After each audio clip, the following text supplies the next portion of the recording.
Magandang araw mga lods, try po tayong magluto ng mami. Meron po tayong litid ng baka, pakuluan po natin sa itapon yung unang sabaw kasi medyo ibang amoy. Lagay po tayo ng simple luya, buong sibuyas, saka buong bawang. Sa buong dahon ng sibuyas, simple paminta, lagyan natin ng bitsin, pampalasa, saka asin. Then siyempre tubig, pinakulong tubig para mas mabilis din. Simmer natin siya ng mga 10 minutes para medyo malambot na yan. Ito na po yung sabaw niya. Medyo pinaiksi po natin yung video kasi napakahaba po siya habang nilalaga natin. Ito na po yung mga ingredients natin. Meron po tayong hiniwang sili, green, at saka merong onion leaves din.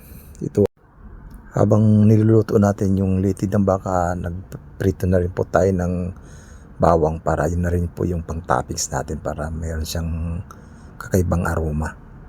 Kaya ito na po, lalagyan na po natin ng sabaw yung ating homemade mami. Titikman natin kung ano talagang maging kalalabasan nito. Siyempre nagdagdag tayo ng 2 itlog para solid. Wala na tayong ilalagay na kanin dyan. Yun na rin yung kanin at saka ulam, pinagsama mo na para kunyari may diet ka.